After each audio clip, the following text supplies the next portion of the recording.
이 명문 학교가 어디가 생기느냐, 학원가가 어디 중심으로 생겨나느냐를 좀 관심 있게 보셔야 돼요. 맛도 사먹고 즐거운 파티.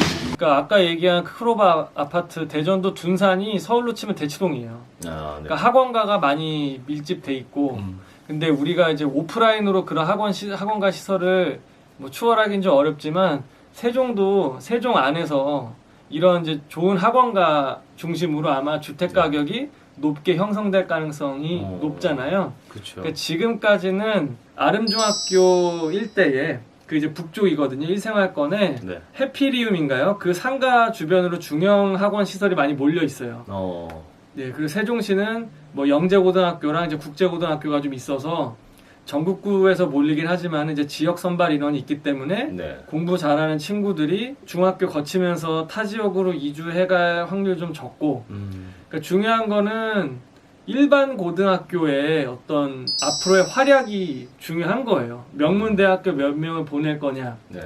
그리고 세종시의 특징은 택지 개발하면서 유치원이라든지 초등학교의 그런 교육 환경 인프라는 단연 최고예요.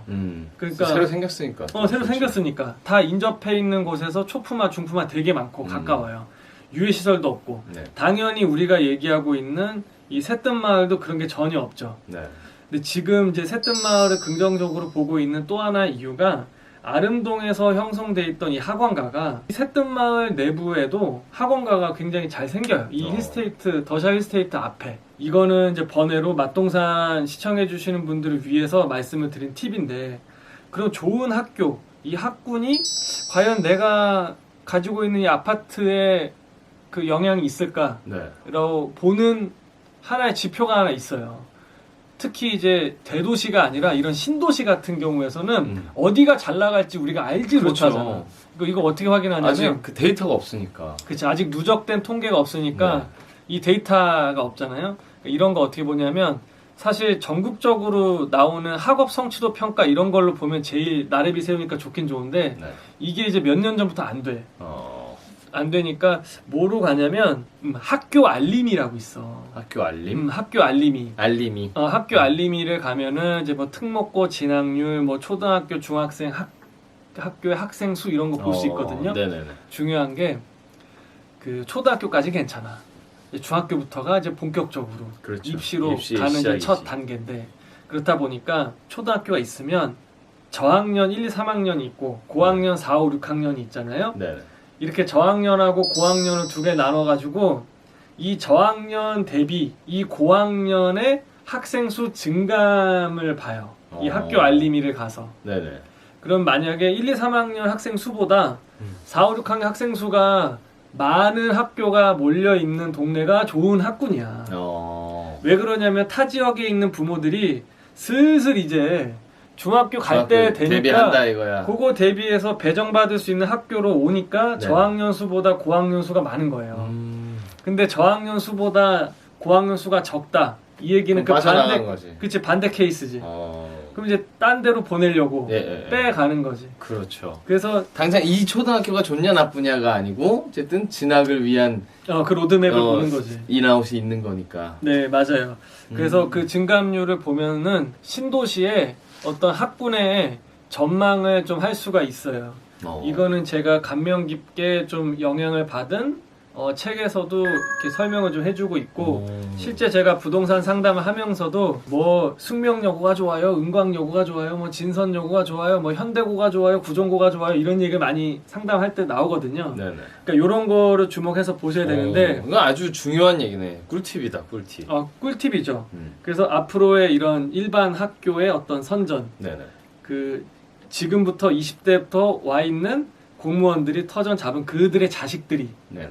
이제 어떻게 이걸 만들어 갈 건지가 관전 포인트고, 일단 학원가가 새뜸마을에 조성되고 있는 게 저는 좋다고 보는 거죠. 네네. 제가 이제 말씀을 이제 쭉 듣다 보니까 궁금한 게 하나 있는데, 여기 아까 이제 제 2-2 생활권, 그리고 또 3 생활권이 이제 중심으로 지금 이제 세종시가 돌아가고 있다. 거기가 가장 집가가 높아요. 사실 서울이나 경기 쪽에 관심이 많으셨고 뭐 이런 분들은 잘 모르실 수 있는데, 네. 이 생활권 네네. 이라는 용어를 지금 쓰셨어요. 이제 구획인 것 같은데. 네네네. 네. 이게 지금 뭐 혹시 헷갈릴까봐 설명을 해주시면 좋을 것 같아요. 뭐 외국처럼 뭐 존 1, 존 2, 존 3, 막 이렇게 있었거든요. 저 멜번에 있을 때. 이 다운타운을 두고. 네. 지금 말씀해주신 개념은 그런 개념은 아닌 거죠. 아, 1생활권, 2생활권. 그러니까 우리가 뭐 서울을 예를 들면 네. 뭐 강남권, 용산 이태원권, 뭐 노원 강북권 뭐 이런 거 있잖아요. 네. 그런 식의 실제 사람들이 생활을 하는 그걸 바탕으로 해서 나온 용어가 아닙니다. 그러니까 질문 잘해주셨어요. 그거랑 다르게 일종의 그 신도시를 개발하면서 네. 구획을 그렇게 나눈 거예요. 그러니까 블럭이라고 보면 돼. 구역. 블럭. 그러니까 1-1구역, 2-2구역, 3-1구역 이게 더 표현이 될 수 있어요. 그래서 실제 뭐 신규 택지지구 보면은 BL 쓰거든요. 네네. 이제 블락이야, 블락. 아, 블락.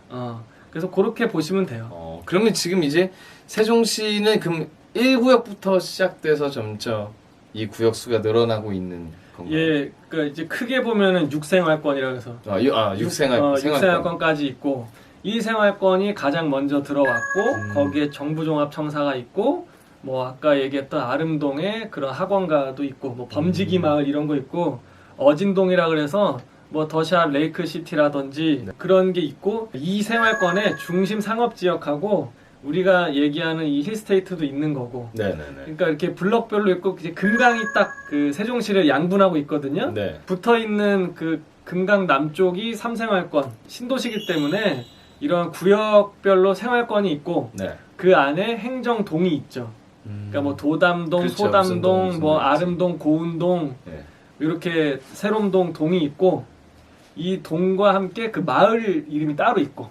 무슨 마을? 아까 말한 새뜸마을처럼? 네네. 그러니까 우리가 얘기하는 더샵 이스테이트는 세종시의 2-2구역에 행정동은 새롬동에 마을 이름은 새뜸마을에 더샵 히스테이트 그 안에 또 단지가 있어요. 단지 또 그러니까 10단지, 11단지, 14단지. 네. 그러니까 이게 좀 복잡하죠. 어. 예, 그러니까 밖에서 보시는 분들은 이렇게 다 나눠져 있는 게 네. 그 개념도 어쨌든 잘 이해를 하시고 네, 전체적인 이해를 하시면 더 좋을 것 같습니다. 뭐 한번 정리를 해드리자면 네. 더샵 히스테이트는 단기적으로는 이제 규제 때문에 자금 조달 측면도 그렇고 갭 차이가 많이 벌어지니까 투자 수요가 예전만큼 붙질 않아서 거래량이 좀 생각보다 좀 적고 네. 작년에 높았던 가격보다 좀 낮은 상태에서 거래가 하나둘 좀 일어나고 있는 모습이에요. 네.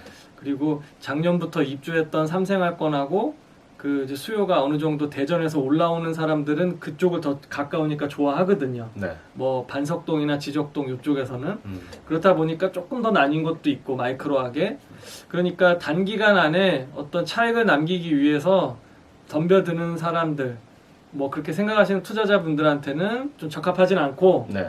다만 이제 세종시의 어떤 이제 미래 가치를 보고 그 안에서 계속 이런 맹주 역할을 할 수 있는 거는 좀 자명해 보이거든요. 네. 뭐 상업이나 교육이나 학군, 뭐 일자리 이런 거 다 포함해서 이제 그렇게 봤을 때는 좀 접근을 해도 괜찮을 것 같다라고 좀 생각을 하고 있습니다. 알겠습니다. 그러면 어쨌든 여기는 이제 투자 가치는 중장기적으로는 있지만 거기에 내가 거주를 하지 않을 거라면은 지금 여기 규제가 있잖아요. 근데 리스크 있어요. 네, 규제가 있으니까 리스크 있다는 것도 좀 생각을 하고 네. 선택을 해야겠네요. 네, 만약에 세종시에 입주 꼭 해야겠다 네. 그러신 분들은 그냥 뭐 꼭 여기 새롬동이 아니면 다른 생활권에 분양하는 것들은 가격이 훨씬 낮거든요. 그러니까 원래 신도시 생기면 이렇게 1등부터 이런 게 생겨요. 미세하게. 그러니까 그거를 초기에 새롬동이 잡은 거지. 지금은 이제 보람동이랑 대평동이 KTX 세종역 생기면은 글로 들어서야 되거든요. 대평동. 왜냐면 철로가 글로 지나가. 그러니까 이제 땅값도 올라가는 거고 서울 사람들도 사기 시작했던 거고. 그리고 대전이랑 맞물려 있는데 15분이면 와요. 네네. 가까우니까 글로 오는 거지 뭐. 그리고 또 이제 한강 뷰가 되는 한강이 아니라 금강 뷰가 좀 있기도 하고. 그래서 단순하게 투자 때문에 뭐 사라 마라 이런 얘기라기보다는 좀 이런 아파트 단지에 대해서 한번 이런 각도 저런 각도에서 살펴볼 수 있을 만한 영상이라고 생각해 주시고 편안하게 감상해 주셨으면 좋겠어요. 커뮤니티에 막 이런 거 막 실어 나르시면서 막 그 댓글에 싸움 붙이시는 분들 계세요. 근데 그렇게 쓰이지 않았으면 좋겠고. 그럼요. 우리는 그런 용도로 이런 맞동산을 하는 게 아닙니다. 그렇죠? 아, 그럼요. 네. 판단하시는데 그냥 명확한 객관적인 정보로 받아주면 좋겠고, 한 가지 더. 여기가 뭐 국회 분원이 됐든 뭐 각종 재료가 개발 재료가 되게 많아요. 그리고 이제 내년 총선 때 아마 여기 한번 또 건드릴 거야. 왜냐면 캐스팅 보트거든. 이거는 어쨌든 표심을 잡으려면은 네네. 여야 할 거 없이 일단 뭔가 띄울 만한 재료가 또 한 번 나올 가능성이 있어요. 그러니까 이런 것들 때문에 길게는 세종시 될 거다라고 보는 거예요. 그렇죠. 건드린다는 건 어쨌든 뭔가 움직임이 있는 곳이니까. 아, 이슈 던져야지. 네. 규제 던지진 않을 거고. 그렇죠. 예, 표 잡으려면. 알겠습니다. 오늘 말씀해주신 세종시의 네. 세롬동의 새뜸마을 네. 네. 더샤비 스테이트. 또 이게 외우기 어렵네요. 어쨌든 그 부분에 대해서 저 정확하고 굉장히 도움되는 얘기 많이 해주셨습니다. 판단은 여러분의 몫입니다. 감사합니다. 감사합니다. 수고 많으셨습니다. 감사합니다.